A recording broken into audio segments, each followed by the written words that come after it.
Hello, everyone. Text here. Hope you all are doing well. I wanted to kind of incorporate different things into this channel that are still in regards to a self healing journey and to that process. Not only showing a lot more about me and my life and my healing journey, but hoping that that helps you guys as well. Estelle reading also allows that expansion. It's more than just that. It's the gifts and things that follow it. And talking about my voice and whatnot, it has been. This is one is a little crazy. This is literally my third time starting this. Because I talk about these things on my podcast, or I used to. I still have all the recordings. Lovely, thank you. Um, but I wanted to also come on here, because it's sometimes something that's talked about, and I did this and this and this and that's it. But I wanted to kind of get a little deeper because I woke up with it on my mind. Literally, I woke up with the song "Higher" by Tim's in my head, and then just the thought of my mom and how I went no contact and why we're no contact and all these things and how long it's been. And I want to be more vulnerable on this channel as well, on this platform as well, essentially. Um, so yeah, I went no contact with my mom 2 years ago when I was 25, you know, and I was going through something in my life, right? Just kind of struggling, kind of going through some financial issues and all that stuff like that from the love hitting and hit. And there was a moment where, because I've always have been doing podcast readings where I just literally talk, I literally call it and called it my personal diary. Because that's what it is. Like I was just sharing about self. I would also go in there and just rant, about mirrors and just different things. I would just literally, it was my diary. Whatever I was feeling, the emotion, go back, set it up, all these things. Talking about self love, talking about schools, talking about everything. It was a diary. That's how I said. That's how I stated that what was in the bio, everything. And my mom, and I didn't talk about her a lot. Didn't even name her. Not even gonna name her here. My mom didn't like when I talked about past things that happened when I was growing up, and she was involved in it. I would talk about how she was verbally abusive, physically abusive, mentally abusive, emotionally unavailable, all these things, and how she treated me and my siblings, and you know, and but I always did it with an understanding and grace for her. And I'm like, but our relationship now, we're able to do this, and we set this up, and all this stuff, and just did it, now we're trying to, because I tell the truth. And sometimes people confuse the truth with coming at the character, with lying, with making them look bad. And it's like, I'm not making you look bad, but just telling something that you have done and something that you do. So it's not making you look bad, it's making you look like you. If you don't want to make you look bad, just don't do those things. But and I was just talking. I think one of the very last really problem, the things I posted when I was still living there in Texas, was about my sexual abuse and how I was abused on different occasions in different situations as a child, molested, all these things. And I literally went the bed because of that. And I didn't know until I did like some research when I was in sixth grade. So I talked to Miss Sargent still, we had to do a little class project where we searched a real life thing. People were searching up abortions, people were searching up immigration, people were searching up sexual abuse and the effects of that. And so when I looked it up, they said one of the things when I was in sixth grade was that you wet the bed because you cannot control down there. And that awoke in something to me, because imagine you being in sixth grade and you still wet in the bed. gotta work pull ups, and you don't know why. And your mom's getting mad, and all these things, and you don't understand. And you're like, you think there's something wrong with you? You're trying to stay up. You're not drinking the juices or the drinks. Still leaving the wrapper. The beds come in the plastic, leaving the plastic on the bed, and trying to do all this stuff. The whooping's not helping. The verbal abuse. That you're too old and this and that. But when I did that research in sixth grade, I said, "Holy shit! This is why I do it." And I literally did it up until the seventh grade, I believe, sixth or seventh grade, and it was almost like finding out that information healed something inside of me, deeply healed something inside of me, and it gave me some sense of comfort and all those things because it was like, holy shit, like wow, that's why I do that. Like I'm not doing it on purpose. I'm not doing it because I'm this and that.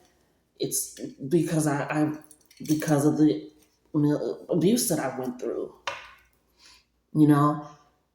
And so I was just talking about that, talking about the process, saying those things, and then I also talked about the point where about a few times that I also listened to my mom. The first time I had told my sister told me to tell my mom,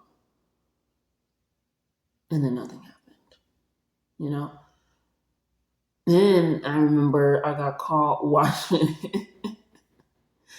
I got caught watching porn. I think I was in like the seventh grade. I want to say watching porn on my aunt's computer. um, you know, as a child, because I was typically just reading the books that my mom had. The Zanes and the other stuff and whatnot. The books that she would get, and I would just read those because I love me and my sister love to read books, and there was always books in the house. Not just those, but if I read all the books in the house, I'm going to go to other books. But and then plus I heard something in a song, and I was like, well, let me see what that's about. Everybody else talking about porn, porn, porn. What the hell is porn? And me and my childlike brain, I looked up cartoon porn. But anyways, and so I gave my aunt's computer a virus, which yes, we all kind of seen it go in there. And so my mom took me to like I don't even remember what food place he went to. She talked to me like, why would you do that? Why would you feel comfortable doing that? Da, da, da, da. And I was like, I seen it in a song. Plus, and then I just let her know, like, plus, I was, you know, molested. I was sexually assaulted by this person, and this happened, and by this person. And she was like, no, you weren't. No, you weren't. Because if you were, I would have done something about it. I said, this is not my first time telling you.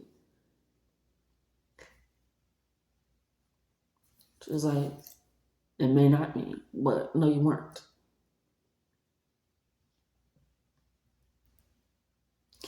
That fucked with my brain. Bad. That fucked with my brain bad. I was just recalling the event, saying those things, and I still kind of, where I have to get this extra reassurance in a lot of my relationships, and that is, from moments like that. And she was like, no, no. Because if you did, I would have did something. Like that person would have been in jail. You would have, I would have did this for you, but no, you weren't.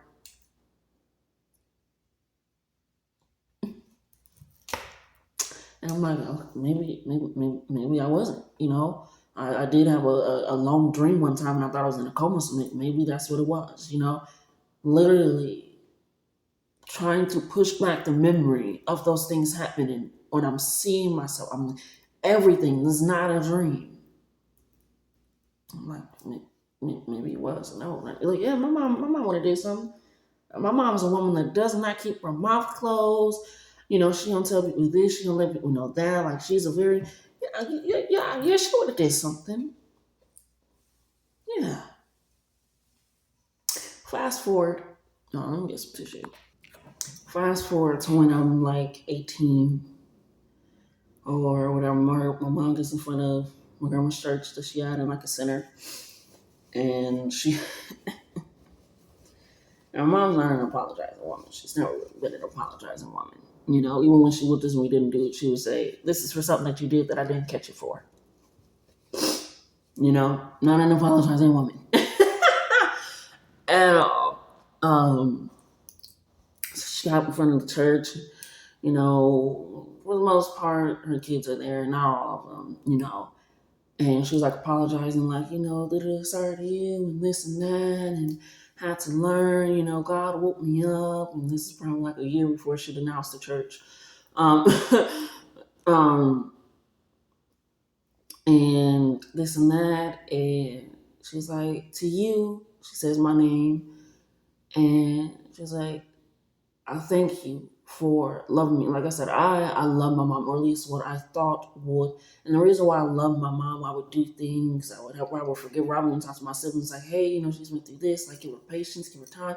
Just trying to help them understand, like, this is a human being too. But that was because I was trained to dismiss my own emotions, dismiss my own pain, push it down, see this person as, let me do this and maybe I'll get her view of love. I'll be seen as being worthy of being alive, of being here, and all these things. I was trying to coax that by loving somebody so much, caring about them, giving them patience, giving them grace, giving them understanding, helping them out, giving them advice, being there for them, telling them to take a break, think about themselves and all that stuff. Even at a young age, some of them to think about themselves, self-love. As a child, doing all these things, caring about them, believing every word that they said. We all know about the story about how she had me looking for money and she wound up spending it. I feel that a few times. So when she got up there and apologized, I never had an apology from my mom ever until that moment. Ever. For a lot of things. And she was like, thank you for teaching me love, because I didn't know love. I didn't love y'all correctly, if at all. All these things, like, you loved me. You showed me how to love, how to care. You always gave me so much grace and understanding, and I'm sorry that I denied and I did not believe you when you told me you were, sexually abused. And, I always said brought tears, and I'm just shocked, and we all just like, holy shit, she apologized. And I'm just recollecting that story. Again, this is the backstory why I went disconnect my mom. So I'm just reconnecting the story, telling it. And in my head, again, I'm still thinking, this person has grown. At my big 25 age, like I remember when they apologized, I'm saying this on the podcast, they did this, it's a learning lesson. I feel like I can go to them a little bit more and whatnot. But then my mother texted me. She goes, I don't remember word for word. I'm paraphrasing a lot of things. I'm getting the basis of it. A lot of things stick. Okay. She goes, talk about your other abusers. I'm tired of you talking about me after I apologized.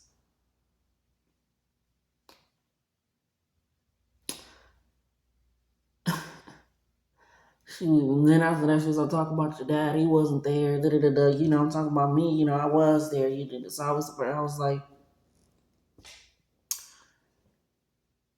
I don't even know their name, and I do talk about them. You're not the only person. She goes, I won't listen to your podcast anymore, especially since I thought it was just for money anyway. I said, it never has been for that. No, it never has been for that. And you might as well not listen, because I'm never going to stop talking.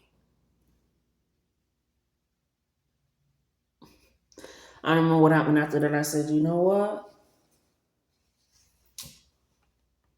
Okay. And at that moment when she was like, talk about your abuse, this and that, I apologize, let it go. This and that was fine. Like, you should. I said, oh, you didn't really apologize. You haven't really healed. You haven't really grown. And throughout my time in no contact, I've been getting a lot of revelations, obviously, with a lot of things to heal. And that's from the moment I was like, okay, yeah, no. I even posted like the text of my story, like if somebody does this, cut them out. I had support from friends like, yeah, that ain't right. Cut them out. Get rid of them. And it literally, the one of the main reasons that was like, because I was literally I'm never cussed at my mom, even to this day. Even then, I didn't cuss her out. And not, and the person was like, it was just something I don't. It takes a lot for me to really cuss a motherfucker out. I guess I'm very patient and understanding. I will gather your ass together real quick. But it was just something, but all my siblings had cussed her out, and all my siblings had cut her off multiple times and would come back. I was still the main one throughout my 25 years of being like, no, okay. I would never share their business. I would never let them know. I'm like, yeah, they're alive. When she would ask, because again, they didn't want a relationship with her, you don't get proximity to their life. That's how I feel. That's how I operate. Especially for somebody that it is very controlling, very manipulative in a sense. I was like, okay, all right. That was my first time. Now, when I cut people off, I cut people off. I'm not going back because I give so many chances of understanding and grace. But patience and understanding go hand in hand for me. Patience, understanding, all that goes hand in hand. And so that was the first time I had cut off my mom. And I was going through a tough time in life. Like I said, financial struggles, mental struggles, figuring out how things going to work. And even with the way she was acting like that, you're not stupid. I'm like, I never said I was, but I'm answering a question. But you want me to answer a question that you have not asked yet. So ask the question that you want to ask, and I'll answer that. Just certain things I'm just like, but then I see the way that you treat these men, and they get all your love, all your attention, all your grace. And I realize, oh, okay, this coming out of something else. They ain't got shit to do with me. So when I had cut her off, everybody was shocked. And like my siblings and stuff was shocked. Like, oh, wow. My little brother joke, well, welcome. That's what he got. Welcome. Never cut her off. Never cut her off. Never, and I was still a person though. Like I said, I was like, no, you did this, mom. No, you said this. No, this is okay. A very honest person. But that was my first time, like, damn. You put me, I realized I was like, you did the same thing that you did to me the first time that I told you. It gave me the same feeling. And when you denied my sexual abuse, or when you whooped me without warrant, when you degraded and talked down on me for simple mistakes that children make, or when you neglected me, when you allowed certain things, when you were jealous of me because you thought I wanted your man when I was 10 and I'm 10. Why do you think I want your man? That's something that your man is doing. Let's take a look at that. It was certain things like, oh, you put me in that state mindset.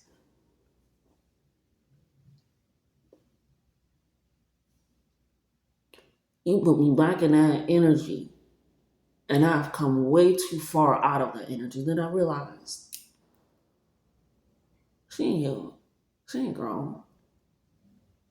She just no longer had proximity to me. I was no longer living under her roof. I realized I was like, this woman is still abusive in different ways. She may not be able to whoop me anymore, but she's still abusive. She's still emotionally unavailable for me. I remember I had to tell her a few times when we were still talking, like, hey, like, if you can reach out to me, as well, and like check up on me and talk to me, that would be great. Like, I'm always the one reaching out. It'd be nice for you to do that as well.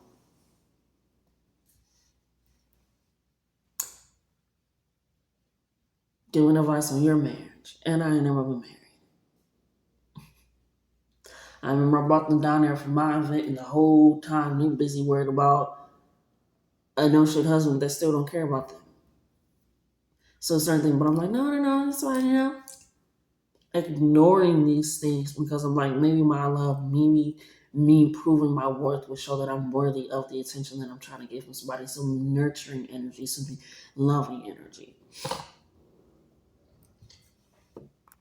So when they put me back in that same energy when I was a child and I wasn't heard, I wasn't listened to, I wasn't believed, I said, this has to be the end. She just didn't have proximity anymore. She never actually healed. She just apologized. I remember we had a meeting back when I still was in Minnesota with all my siblings and stuff.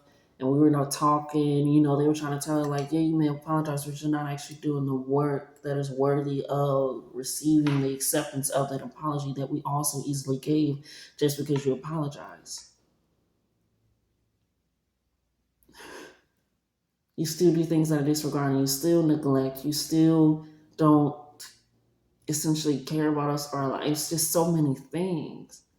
Because you're like, I want to live, I want this, I want to do this, I'm free, like I'm over. You've always been free. You've always treated us in a way of that sense. And wanting to be free of being tired of kids, can't wait to move out, all these things. You've always treated us in that way. You feel like since we're adults,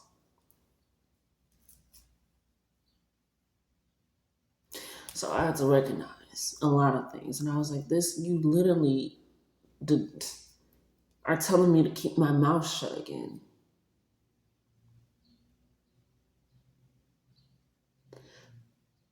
I even offered to go to therapy with you, but you didn't want to go to therapy. I was like, how are we going to go to therapy when we barely even talk ourselves? I had to ask you to talk to me.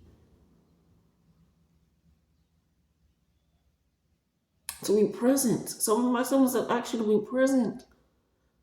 But you'll work all day, cook and clean for a man, and stay up until like 10:30, when you know you gotta get up at 5, just so you can watch a movie with this man. But you can't give me a phone call.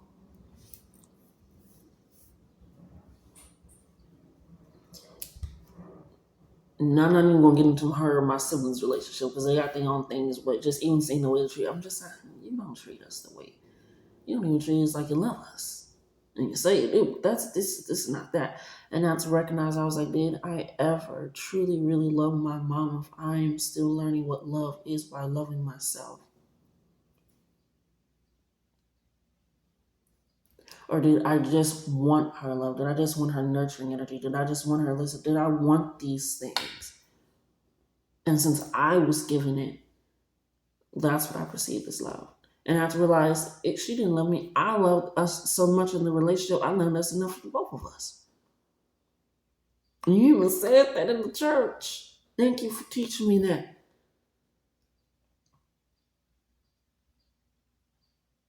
And I'm your fourth child.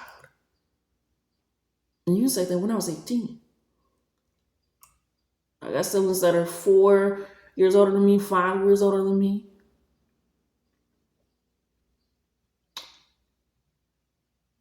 So I had to recognize, I said, oh, so when I cut them off, and it's hard. Sometimes it's still hard. Sometimes I still just like, I just want to hear her voice.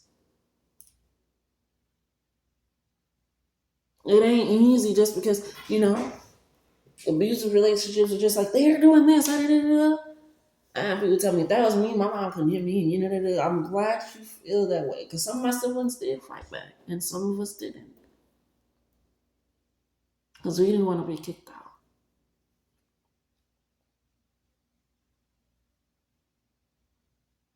Running them out to the family, one-sided stories. Just like, holy shit, hold on. That apology was just not even a band-aid. That was just the peroxide for us to start healing our own wounds. And I have to recognize that, like, oh, okay. You just no longer have proximity to me. So I feel like with the overlay of apologies that you gave, and me no longer being under your roof, and you no longer having to deal with me, because we all knew you were tired of just like, I thought that was love. I thought that was, and I'm recognizing that I ever really loved my mom, or was I trying to get the love from my mom that I was giving? Was this even love, or was this me trying to prove my worth, my existence, my worthiness of being your daughter?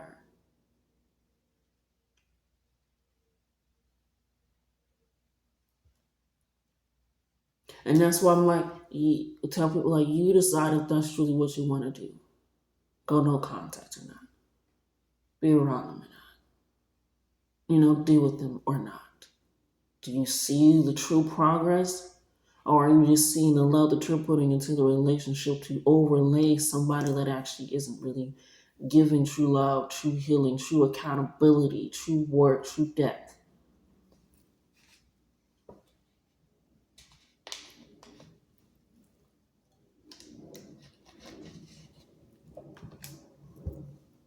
I had to recognize that. I no longer talk to family that feels like they can consistently try to convince me to talk to my mom or deal with my mom or tell my life to my mom.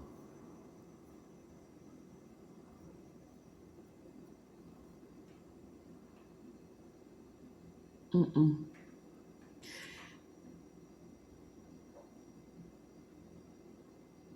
I had to recognize a lot of things. And while I'm on this healing journey, the reason why, again, one of the first conversations, because it's it hasn't been easy, but it has been easier. And hearing that song, it's hard. How can you expect us to grow from the same space, the same energy, the same I apologize, I offer one-sided solutions, but I'm still silencing you, telling you what you can and can't talk about because it's hurting my feelings?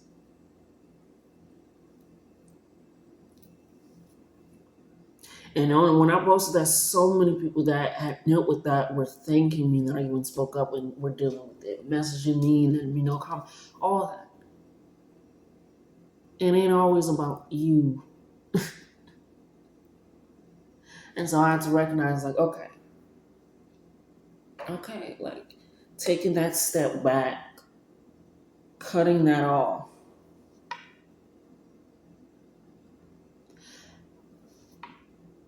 and made me realize, like, yeah, I never got I showed motherly love from you.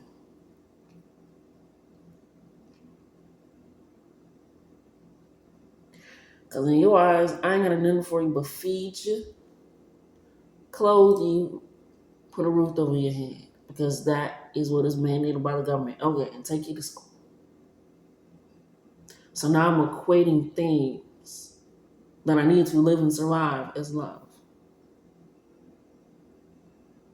So that way, when you don't spend time with us, but you're going out to the club, we don't care what we have to say, but you'll listen to a grown man that you're taking care of. Well, all these things like you,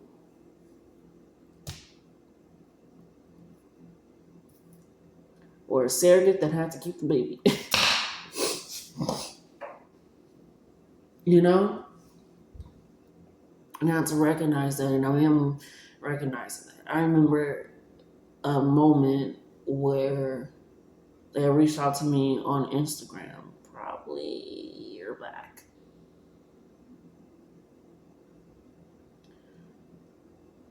And they were like, hey, hope you're doing good. Hope everything's fine. Hopefully one day we can talk. Something along those lines. I deleted the message. I said, yeah, one day. And I left it at that. Believe I blocked them after that too. So it's like you didn't even come back with an apology. You just came, hey, hope you're doing good. No, they said, hey, hope you're doing good. I'm doing this and that and that. Hopefully one day we can talk again. I think it was two separate messages. I said, yeah, one day, period. I was like, you didn't come with nothing. You came nothing. And that's why I was also in the Tim song. When you give me something I don't really feel, it's almost like an act. It's like you want access. I cannot give that to you. I will not give that to you.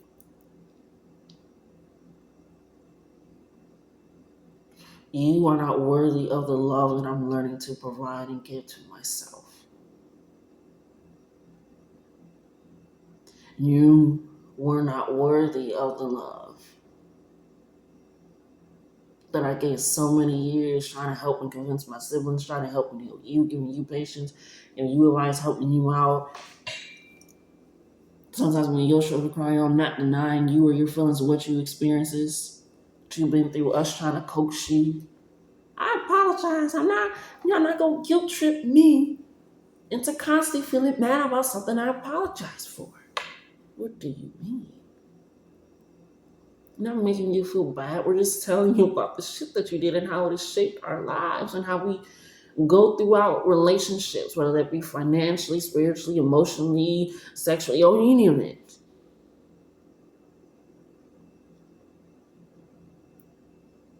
So I had to realize when I went no contact, that is something that I needed, something that I have to provide for myself to heal my inner child that was told so many things. My older self that was told and felt so many things. I could not heal in the same space as somebody feeling like an apology was enough. Change behavior for a week. But then as soon as something happened, it's like, what happened to your learning habits? What happened to your healing habits? What is going on?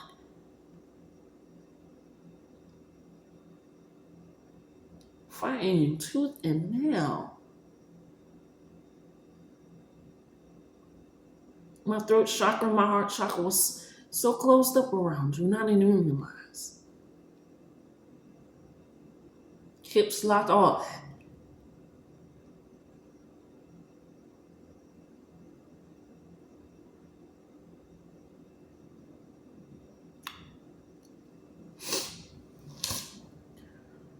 So I came on here to say, if you are thinking about it, truly, really think about it. If you feel like somebody truly is healing, is growing, you're seeing the change consistently, not just for a short period of time, not just because it sounds nice, not just because you are pouring love, patience, grace, nurturing energy into the relationship. Are they also doing the same? That is a relationship. That's why even when I would talk to them, still talk to them, no matter who I'm talking to, I'm like, who is this person? This ain't your mother, this ain't your brother, this ain't your sister, this ain't your cousin, this ain't your aunt, this ain't your dad, this is, what's their name? They are them first. Don't get so caught up on the title. And that's what I was telling them before I even did the breakup. I was telling my mom, then I was telling my siblings that I was like, who is, and I would say this person's name to you. Put that title shit to the side. Put that title shit to the side. And that's when I realized that I said, hold on, it's not going to take my own advice. Put that title shit to the side.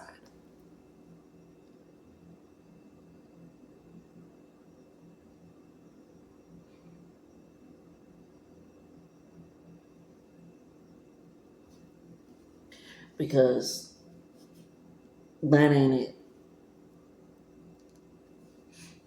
That is not it. Put that doubt to the side. Put that fear to the side.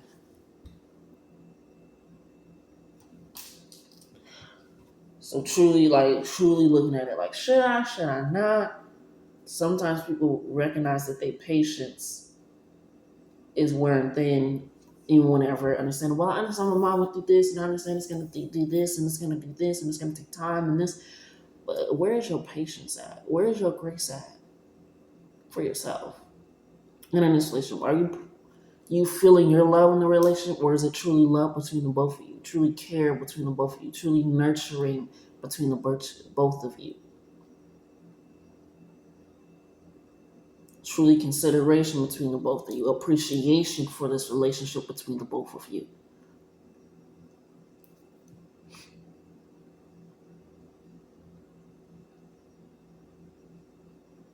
Is it? Because even through my siblings, when vent to me and whatnot, now I'm like, she's still doing the same shit that she did when we was younger, and now and worse. And when you get out of an abusive relationship and you start looking back, you're like, how did I not see this? How did I not feel this? How did I not? gather.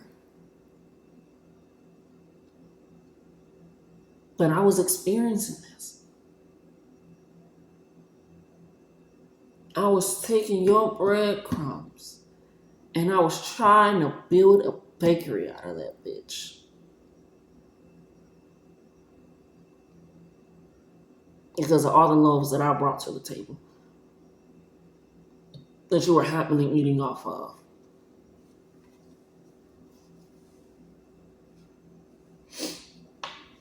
And like I said, it is hard, but it's a lot harder to stay. It ain't easy, but it is a lot easier to be where I am now. And I'm continuously growing and healing. I have to mother myself now. I have to care about myself now. I have to treat myself the same way I was trying to treat this person that was not treating us this way. What the hell? Thought the diamond then came out. That's why it was dropped over there.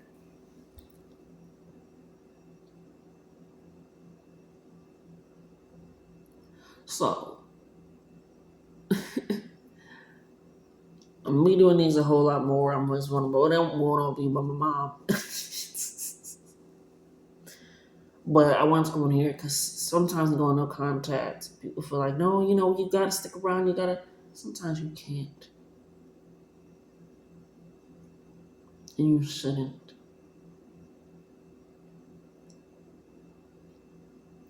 Has this person changed or are you changing?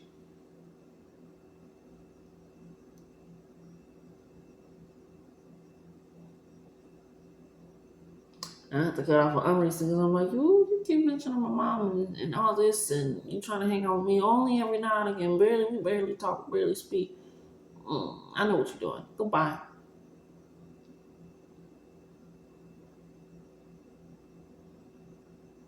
Goodbye. Because that ain't love either.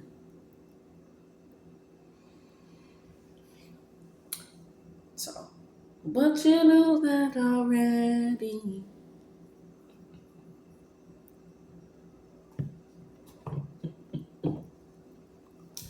So I say all this to say I'm healing still. I'm learning. I'm really mothering myself.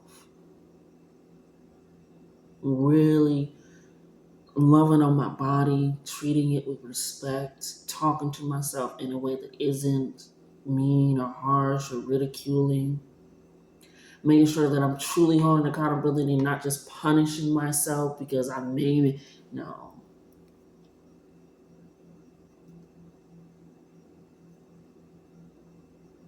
Like I said, sometimes I want to just watch a scary movie with this person because that's what we used to do with it. I can't hold on to old memories when new ones were not created that are healing or harmonious.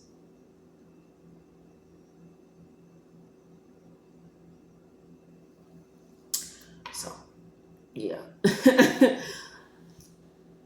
you're thinking about it, not thinking about it, whatever, you got a good relationship. I always say if you're thinking about a relationship, don't look at what the title, even if it's like, this my best friend, this my chosen family, this my, this my, my boss. Is this truly a relationship of two people, maybe more, polyamorous and all that stuff? But is this truly a cohesive, harmonious relationship, or am I seeing myself in everybody else a little bit too much?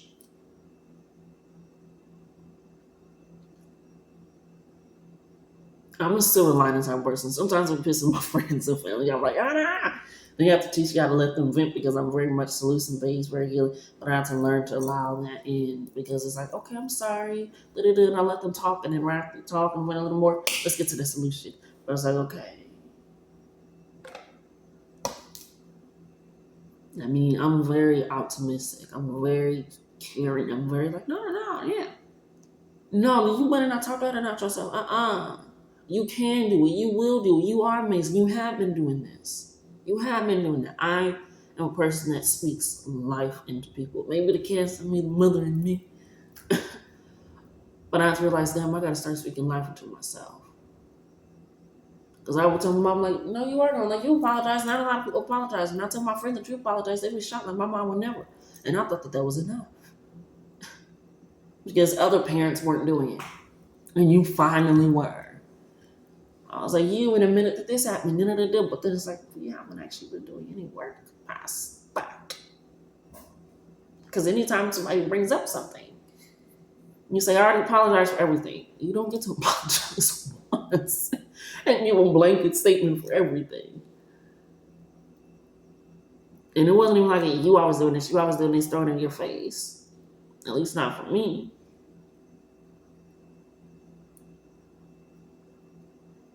So recognize, am I seeing myself a little bit too much in these other people that I'm not truly seeing them and how I'm being perceived and getting that reciprocation of who they truly are?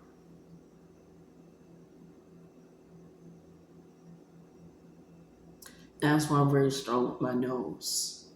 And that's why I'm very strong with, yes, I'll do this, no, I won't do that. That's why I'm very strong with, you sure you about that? Can I be honest with you? Can I? That's why I'm very sure, like, that's when I know when people truly fuck with me or they just want me around because of who I am, because of what I bring to them, the life, the joy, the understanding, the patience. No, it's okay, it's all right. But I also have to learn how to set stronger boundaries with myself, not to just let shit slip and slide just because I am an understanding, caring, empathetic person. And it's taught me so much, like, how many things am I letting this be because I want you around, because of how long I've known you, or because of who you are?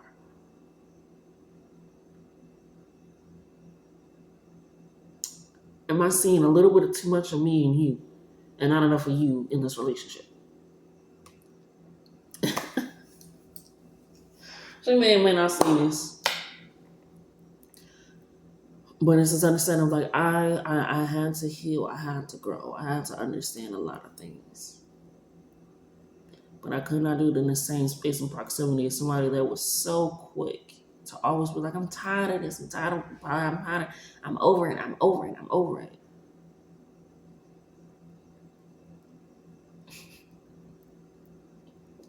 You don't mean that apology. Stop saying it. You don't even know the definition. So you deciding it, or you have doing it, or you have done it, or you haven't done it. You do have a good relationship. Like really, just truly look at things. Don't look at the title of somebody. Look at who they are. Who is this person? It's running a little bit longer than I was expecting, but thank you guys for allowing me to be vulnerable. I will be doing this a whole lot more, not just those things, but just a whole lot on the spiritual journey of my path.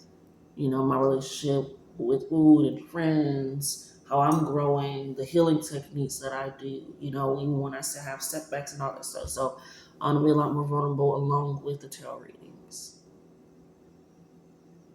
Cause I'm a multi-dimensional motherfucking being. But I love you guys. And this is why I say love yourselves more. Until next time, my babies.